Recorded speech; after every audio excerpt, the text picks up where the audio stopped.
right. Hello and good afternoon, Scouting America.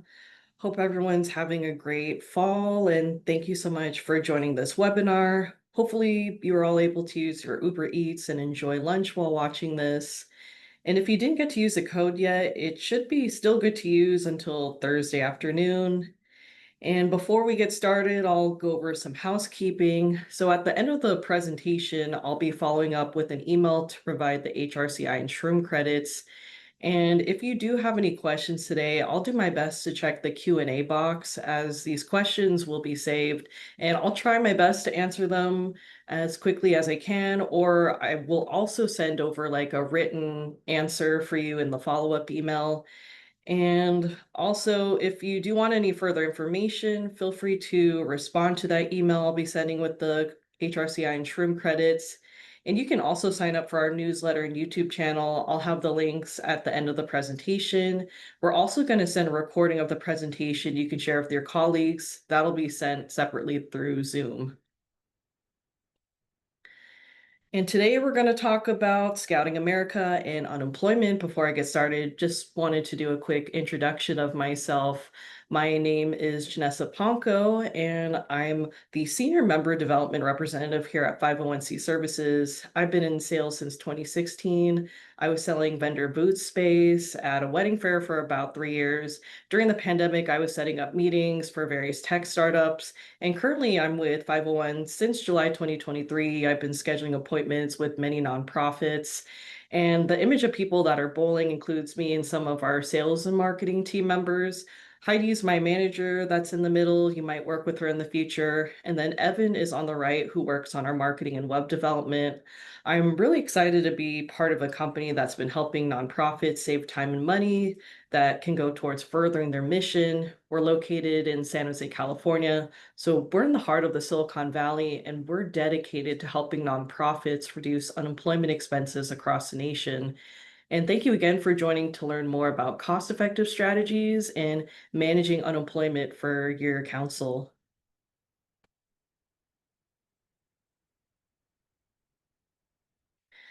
So we're going to provide a broad overview on how unemployment insurance works, alternatives for 501c3 nonprofits when it comes to unemployment, how reimbursing works. We're also going to use some real life examples on nonprofits we've helped with our cost analysis, and then finally provide more information on our services, 501c services, and how many of our Scouting America councils have benefited from our services.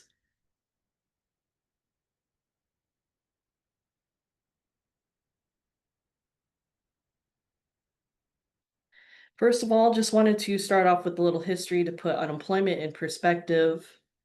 Unemployment started in the US in the 1930s following the Great Depression and New Deal, where the federal government wanted to create a safety net for workers who lost their jobs through no fault of their own.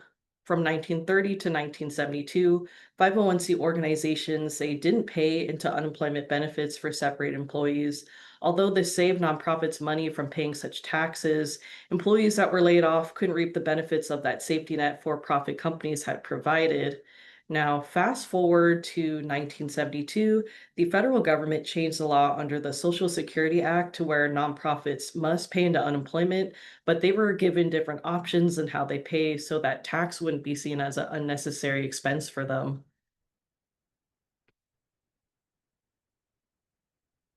And unemployment is overseen on the federal level. However, each state gets to manage their own programs however they choose. Throughout the US, you'll see different taxable wage bases, tax rates, benefit amounts. And today we're going to provide some state specific information for a few of our states that our councils are in. When it comes to management, unemployment rates can be adjusted annually and are adjusted by experience. So, for instance, if you have a year or two of bad claims, your experience or your tax rate will go up.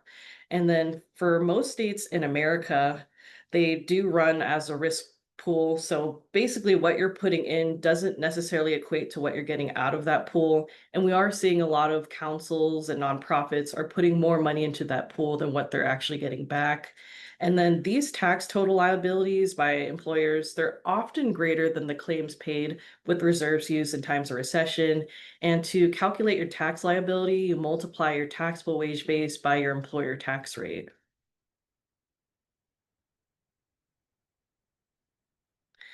And this is a chart about the overpayments by state. So the Department of Labor collects data every year on how each state is paying out their benefits.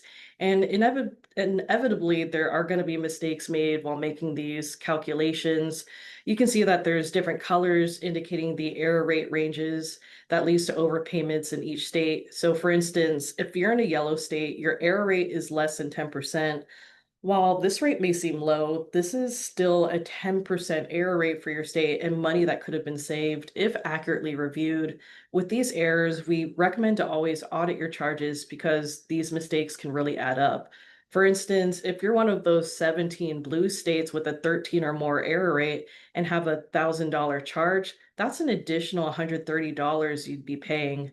One of the services we provide at 501c Services is claims management that includes auditing that helps you avoid any of these overpayments from being charged to you.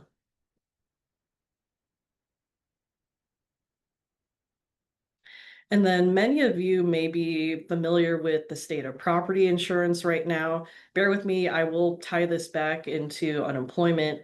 Many people in Florida have seen the price of their property insurance increase over the past few years due to hurricanes and natural disasters. Even people who have not directly been impacted by natural disasters have seen significant increases in taxes. State unemployment insurance acts in a very similar way. Even those with low claims can see increases in what they pay for unemployment insurance. When unemployment rates increase and the pools are depleted, states make adjustments that directly increase what taxpayers are charged. Two primary ways they do this is to change tax tables, which leads to an increase in tax rates for everyone. Here in the state of California, our tax table is at F, which means we have the highest rates based on experience. So even if you as an employer have no claims, your tax rate could increase if the state changes the table to a higher rated tax table. And then this chart is an illustration of how the national average SUI tax rates increased from 2008 to 2024. You can see during the Great Recession that there was a significant increase in tax rates across the country, so across the nation. And this increase was caused by the rise in unemployment that led to the tax pool being depleted. Now we're seeing this again as the states are refilling their pools post-pandemic. So tax rates are gradually going up to replenish these pools, and it could also mean an indicator in high unemployment. What you're seeing in 2023 to 2024 is a 22.3 increase in tax rates.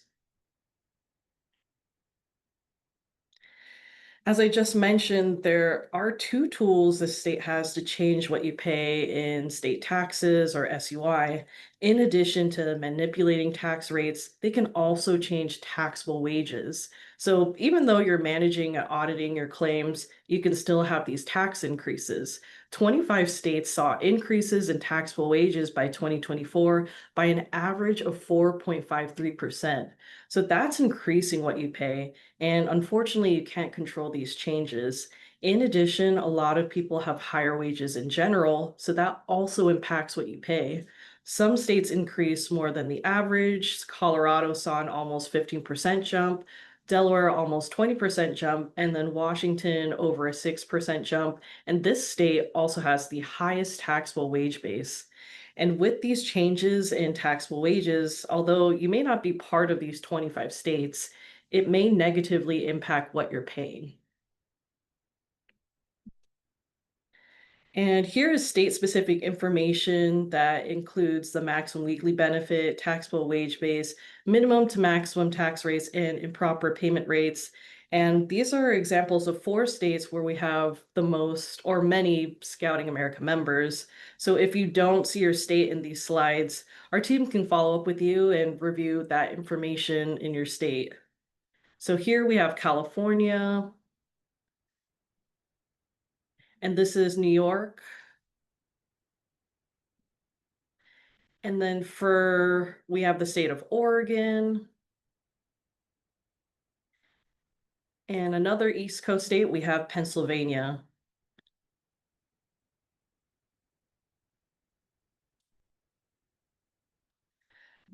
So there are three different alternatives for unemployment. One is that you pay the state tax that we mentioned earlier, and the tax rate that's set by the state and taxable wages.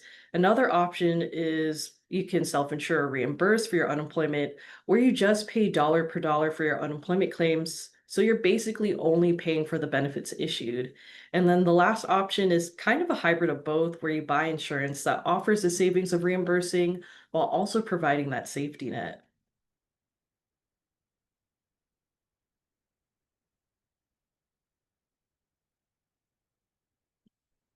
So reimbursing is not for everyone. The qualifications we look at for looking into reimbursing is that an organization must be a 501(c)(3) nonprofit. It excludes religious institutions. And then we recommend a gross annual payroll of $750,000 or more, because typically if your payroll is under $750,000, especially significantly less than that number, what you're paying into the state tax pool is probably pretty minimal, and then you might not see much significant savings by opting out. However, there are some scenarios where you could see potential savings. So we're happy to look at your numbers, even if you're just slightly less than $750,000. And then we also look at a positive audit of the past 3 years. So that means in order for reimbursing to benefit you, we try to evaluate if what you paid each year in taxes exceeds what you're paying in actual claims. And then we want to make sure that there isn't any major disruption in funding for the next 24 months. So we do recommend to stay with the state tax system. If you might have anything from impending layoffs, reduction in workforce, losing funds, or closing programs where your tax rates may go up with experience. And then you'll probably want to wait once those claims decrease.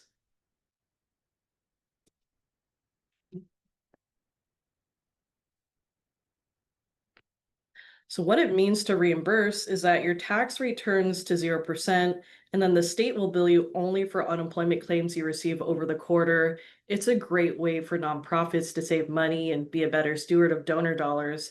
The process is seamless for separate employees. No matter how your employee is separated, they're still going to go through the same process of your state's unemployment department, where the state will determine their benefit amount based on their base period pay.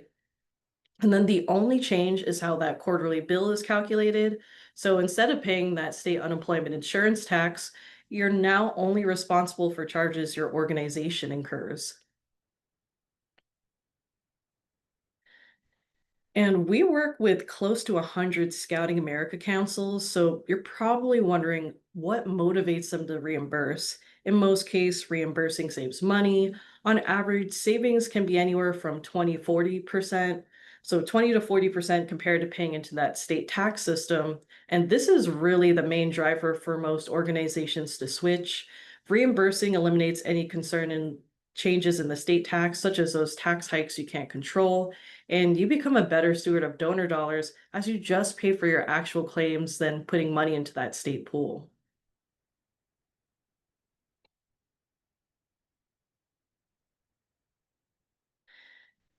And because unemployment is managed by the federal government big picture, reimbursing is allowed in all 50 states, best with best with employers with over $750,000 in gross annual payroll and at least 15 or more full-time employees. If you're on the borderline, we can certainly talk, as sometimes there may be circumstances where we can consider reimbursing for your organization. And then if you're smaller and reimbursing already, we can still consider you for our services and how we can help you reduce your risk. And now we're going to get into some examples. So here I'll show you an example of how the state tax is calculated here in the state of California. The taxable wage base is customized by each state. So in California, that taxable wage base is at the federal minimum of $7,000. And then all employers in the state pay the same taxable wage base. It represents the first $7,000 of an employee's earnings. There's no maximum and can increase or decrease by any amount each year.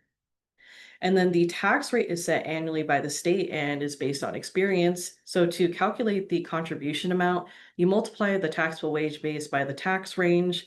So for California, it's $7,000 times 1.6 to 6.2%. This amount means that if each employee makes over $7,000, a company is paying 112 to 434 per employee in unemployment.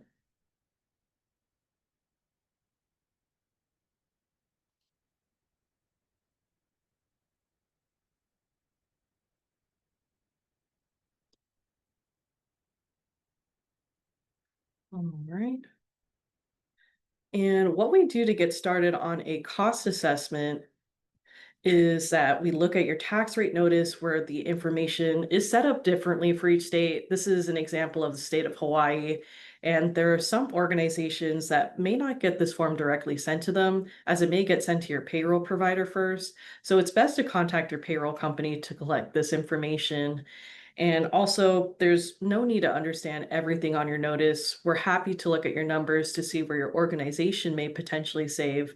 And then our next two examples are Scouting America councils who had significant overpayments and eventually joined our Scouting America program.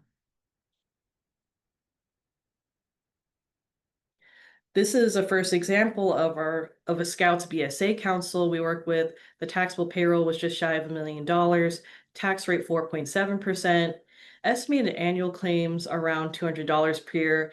And in this case, we look at a 3-year average of claims. So they were overpaying $45,000 a year. And think of what you could do with an extra $45,000 for your council.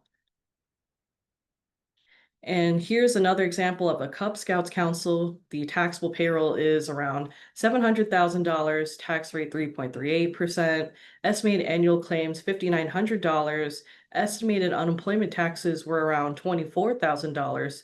So they were overpaying around $18,000.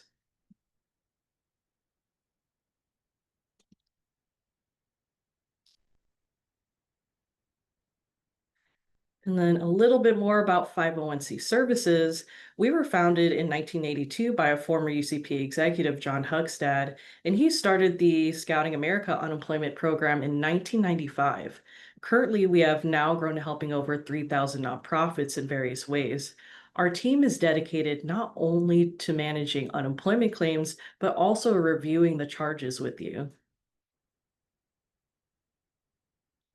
Like I said before, we work with around 100 Scouting America councils, and this is a quick snapshot of some of the councils across the nation that are members.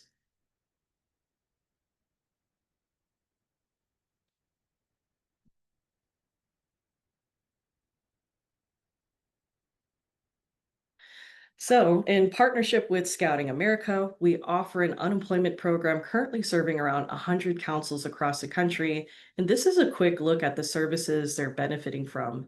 Scouting America councils save on unemployment costs as we help them opt out of paying state taxes to become reimbursing employers. Once they start reimbursing and are part of the program, they benefit from our claims management services.